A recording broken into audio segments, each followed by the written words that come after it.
Mercedes Mone was victorious at AEW All In London Wembley in a match that didn't really make much money. Welcome back, guys, to Fog Wrestling. Didn't have us feeling like it was a money match. Didn't have us wanting to pay to see more of it.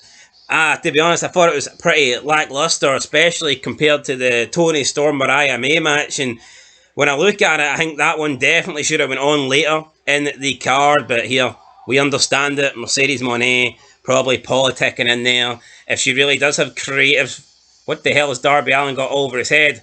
Fucking thumbtacks. But I can understand that she's maybe, wanted to go later in the show. Probably feels like she's the bigger draw or whatnot. But especially with the title change happening in the Toni Storm one, I would have had that one later in the card. But it is what it is. It's just a lackluster match. I personally don't think that Britt Baker's that great of a worker. And, Mercedes Mone, she's alright, but hasn't really done it for me so far in AEW. I still think our best match was probably the one against Willow. It probably was, but yeah, the crowd was dead. We were a bit dead. Not much happening. It was a bit of a sloppy match. Again, it's not the world title, as you said, that was earlier on. It must be politicking our way up here. Just weird placement. I think there's a lot of weird placement going on in this show, and Mercedes Mone wins, and quicker than you can say AEW shite. It's Darby Allin there killed himself there.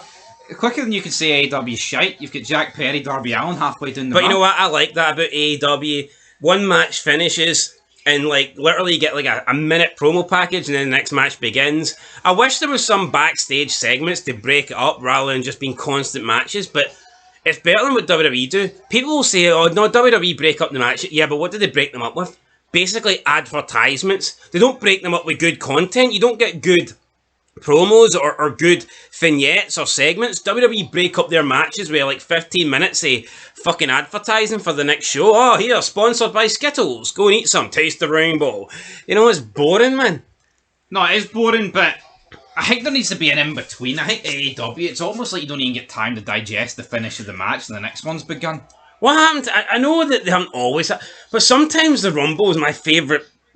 I just love seeing interaction backstage, seeing people pick their numbers, seeing some people get beat up for their numbers.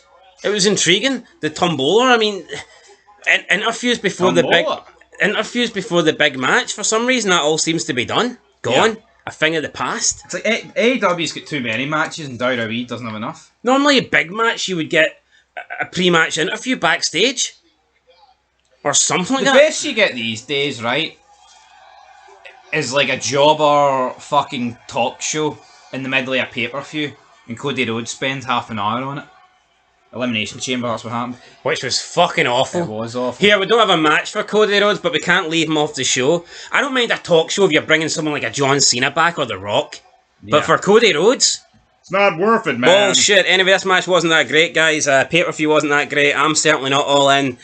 But who knows, Darby Allin's about to kill himself, so maybe we'll get some good stuff going on soon. Till next time, peace.